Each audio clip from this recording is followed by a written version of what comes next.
في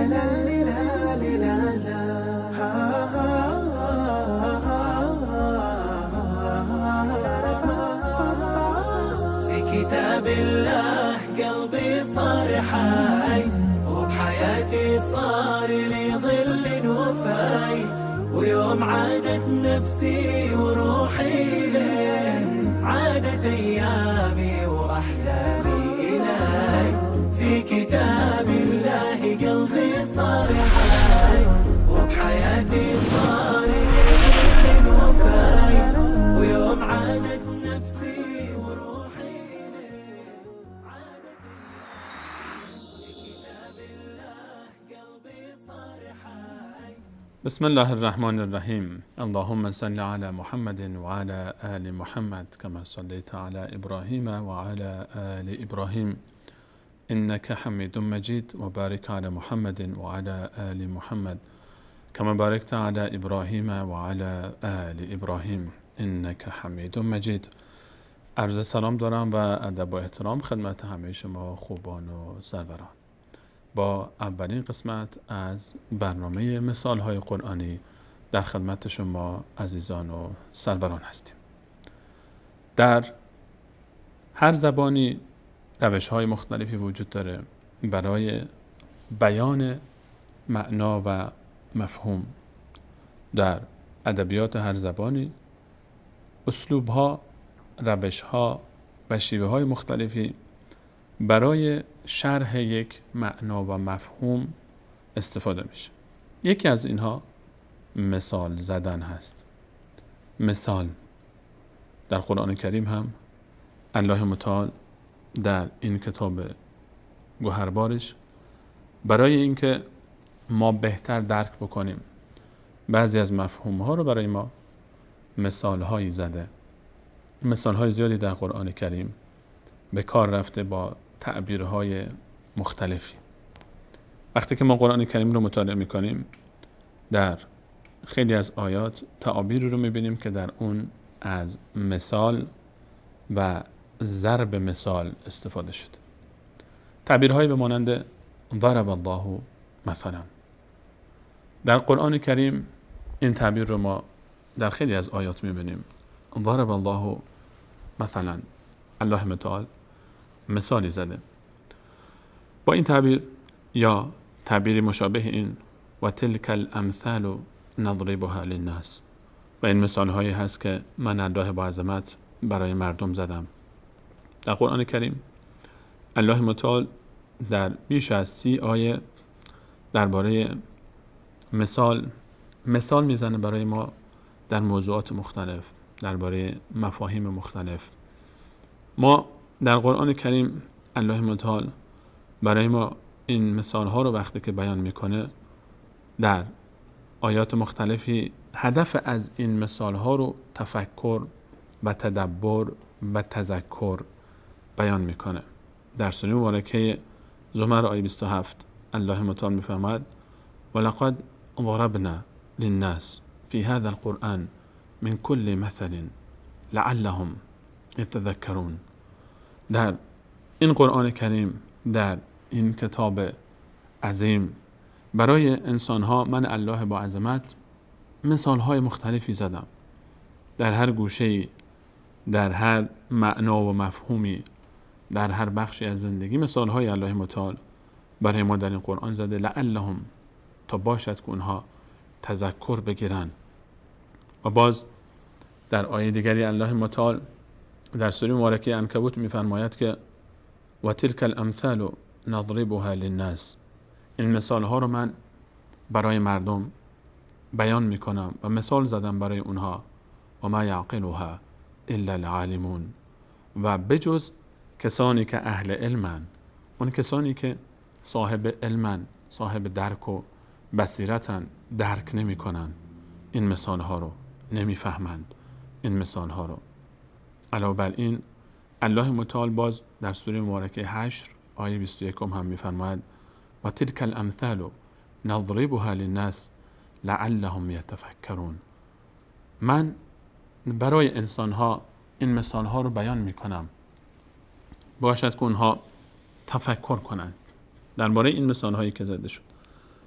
ما در این برنامه میخوایم به همراه شما عزیزان درباره این مثالهایی که در قرآن کریم اومده با شما صحبت کنیم، تفکر کنیم، تدبر کنیم و تذکر بگیریم از اونها تا باشه که از جمله عالمین به اینها حساب بشیم.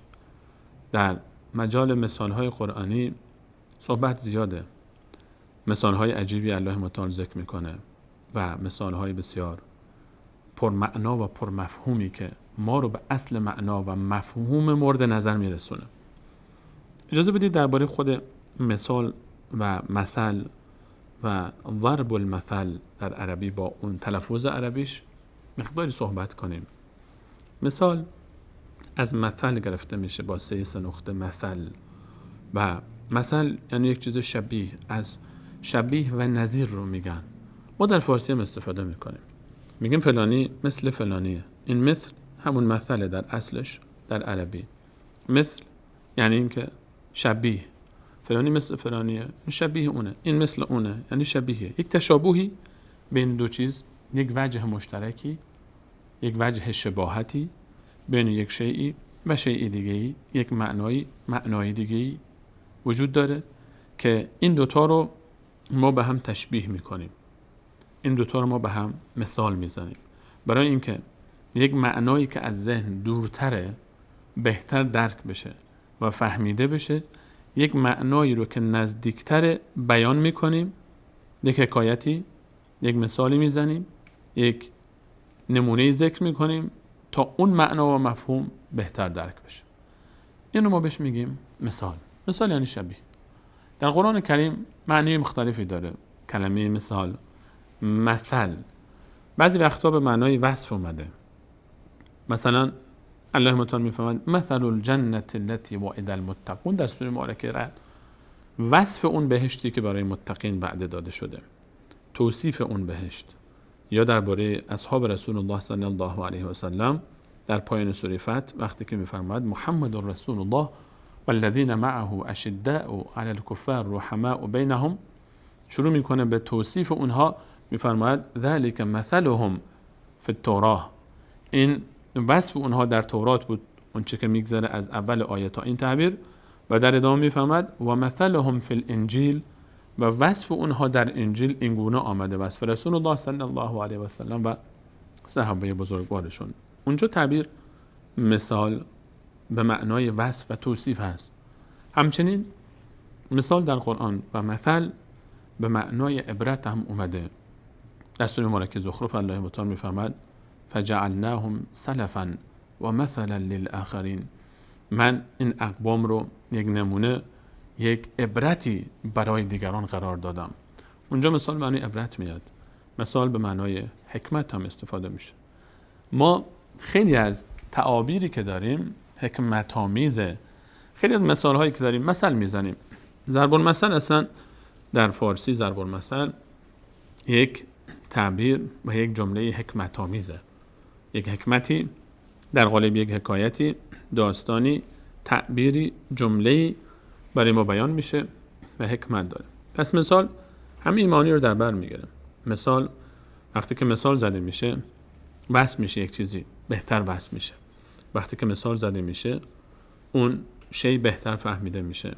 مثال یک عبرتی در خودش داره، مثال یک حکمتی در خودش داره و در اون یک حکمتی نهفته است. مثل گفتیم به این معناست. ضرب المثل، این ضاد عربیش.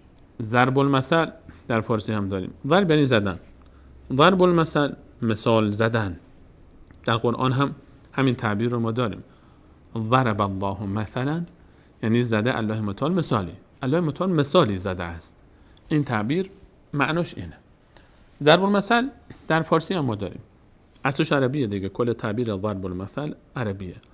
مثال زدن، یک چیزی رو مثال میزنیم.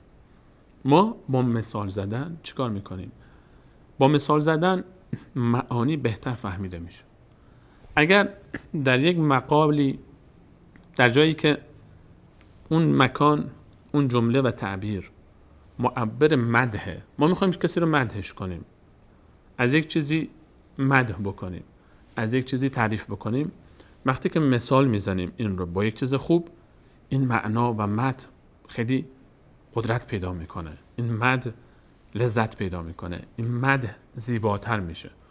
ما در فارسی میگیم مثال روی فلانی مثل ماه میمونه، فلانی مثال دیگه، مثل یعنی مثل ماه میمونه. میخوایم تعریفش کنیم، ماه رو میاریم مدحش میکنیم. فلانی مثل خورشید میمونه، فلانی در صبرش مثل کوه میمونه، فلانی در حلمش، در رحمتش مثل دریا میمونه، فلانی در بلند پروازی به مانند آسمان میمونه، مثل آسمانه. اینها در مد وقتی که مثال استفاده میشه وزن میده به مد، قشنگترش میکنه. نقطه مقابلش در مذمت هم وقتی که مثال زده میشه مذمت بیشتر میشه.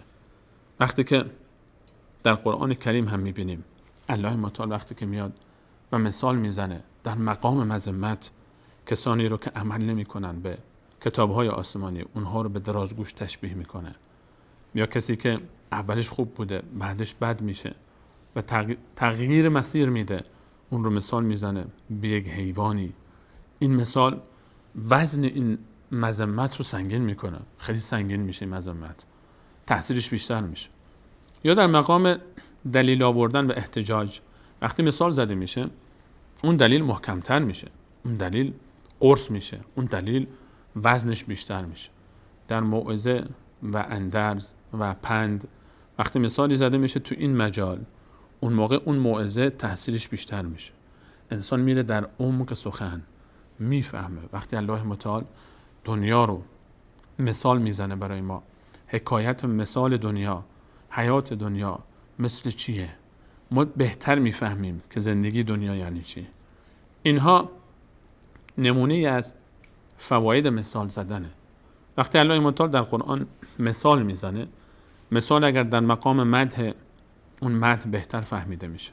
وقتی صحابه رسول صلی الله علیه و سلم و خود رسول صلی الله علیه و سلم رو وصف میکنه برای ما در پایان سوره فتح و مثال میزنه برای ما و وصف اونها رو در تورات و انجیل میاره که اینها مثال اینها به مانند چیست که در این باب انشاءالله یک برنامه خاص صحبت خواهیم کرد.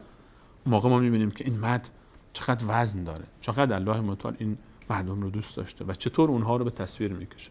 مقام مذمتش همینطور، در مقام موعظه و پند و اندرز، همه اینها برخی از حکمت هایی است که الله متعال برای ما مثال میزنه. علاوه بر این که مثال مجال های مختلفی داره. الله متعال در قرآن کریم همونطور که اشاره کردیم فرمود ولقد ضربنا للناس فی هذا القرآن من كل مثل.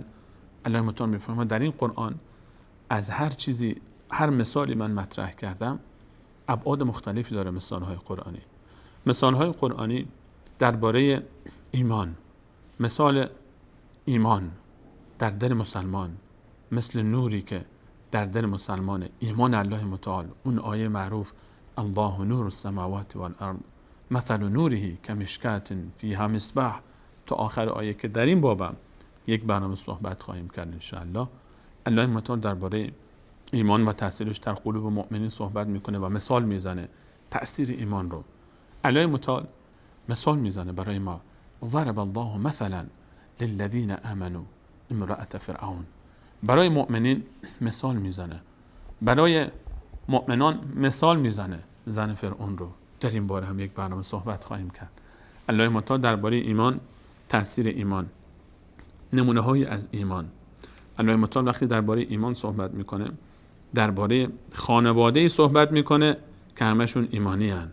درباره خانواده های صحبت میکنه که مردش ایمان داره اما زن ایمان نداره. وقتی که به ما مثال میزنه زندگی لوط علیه السلام و نوح علیه السلام، الله متعال درباره خانواده ایمانی مثال میزنه به ما که مردش کافره اما زنش مؤمنه. زنی که میشه نمونه و مثل و مثال و ضرب المثل میشه در ایمان، آسیه همسر فرعون. الله متعال درباره فرزندی صحبت میکنه و مثال میزنه برای ما که پدرش کافره، ابراهیم علیه السلام. درباره پدری صحبت میکنه که مؤمنه، مثال میزنه برای مؤمنین اون رو و فرزندش کافره، نوح علیه السلام. اینها مثال هایی که در همه ابعاد زده میشه در ایمان. درباره کافران الله متعال برای ما مثال میزنه، زندگی کافر رو، عبادت کافر رو با مثال های مختلفی و سرانجام کافر رو برای ما به تصویر میکشه. خود وضعیت کافر رو برای ما مثال میزنه. الله متعال برای ما از منافقین وقتی صحبت میکنه مثال میزنه. 2 مثال معروف و مشهور، مثال ناری آتشی و مثال مائی یعنی آبی در سوره مبارکه بقره. در پایان آیات مرتبط به نفاق و منافقین الله متعال مثال میزنه. مثلهم مثال اینها این گونه است در 2 آیه که این باب هم انشاءالله موضوع صحبت ما خواهد بود. در این باب این آیات رو ما به تفصیل صحبت میکنیم دربارش. الله متعال درباره شرک وقتی که صحبت میکنه مثال میزنه به ما، مثال های فراوان. مسئله شرک خیلی خطرناکه، به همین خاطر الله متعال درباره شرک وقتی که صحبت میکنه درباره شرک برای ما مثال میزنه تا ما بفهمیم، تا ما درک بکنیم خطر شرک رو. درباره جزء شرک، اسبابی که مردم به شرک مبتلا میشن، توجیهات مشرکین، همه اینها رو الله متعال مثال میزنه. الله متعال وقتی که به مسئله اعتقاد برای ما در قرآن کریم میرسه و اعتقاد رو بیان میکنه در ایمان، در کفر، در نفاق، در شرک، مثال ها میزنه برای ما. الله متعال زندگی دنیا رو برای ما مثال میزنه.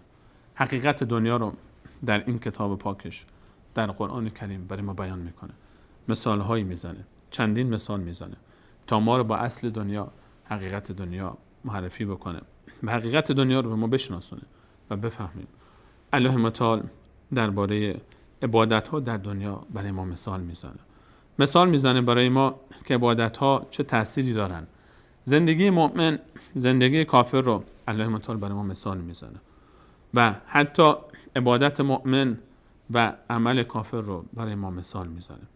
الله متعال برای ما در قرآن کریم این تفاوت ها رو بیان میکنه در قالب مثال، با مثال برای ما شرح میده این وضعیت رو. الله متعال حکایت قرآن رو و تأثیر قرآن رو و اثر پذیری مؤمنین از قرآن و غیر مؤمنین از قرآن رو با مثال برای ما بیان میکنه.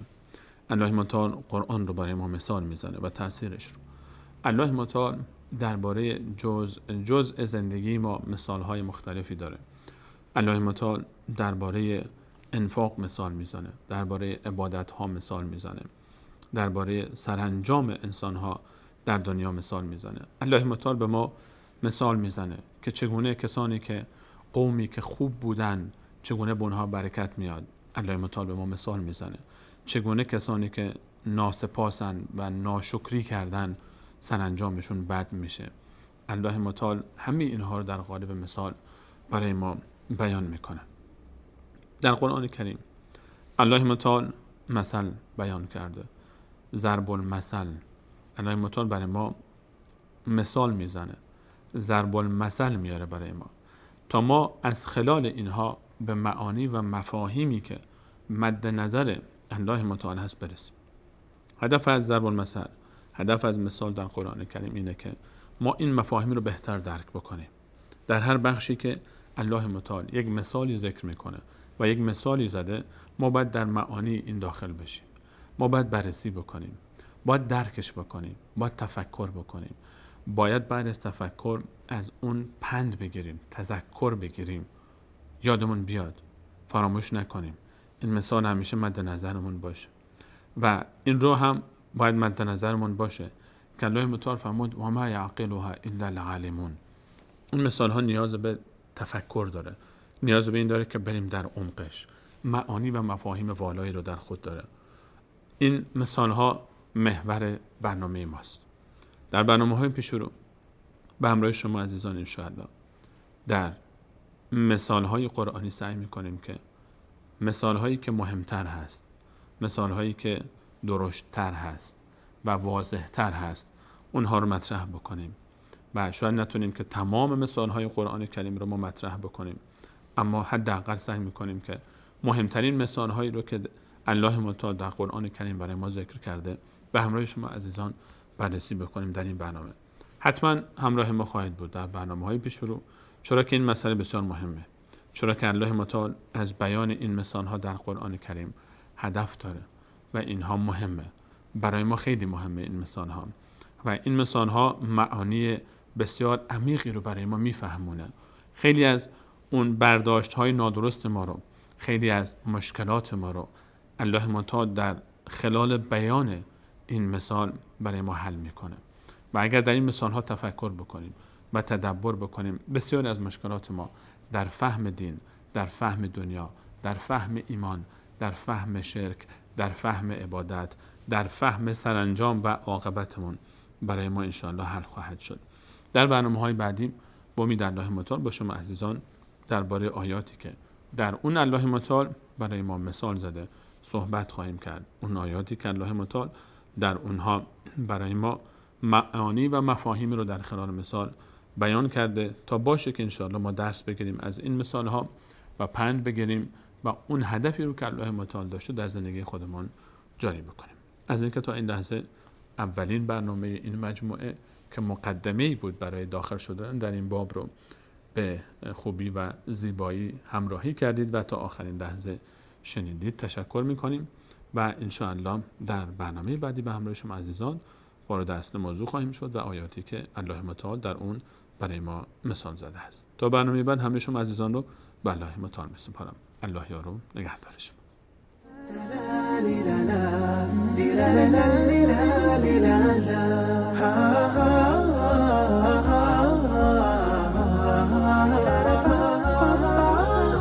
كتاب الله قلبي صار حي وبحياتي صار لي ظل وفاي ويوم عادت نفسي وروحي ليه عادت أيامي وأحلامي إلهي في كتاب الله قلبي صار حي وبحياتي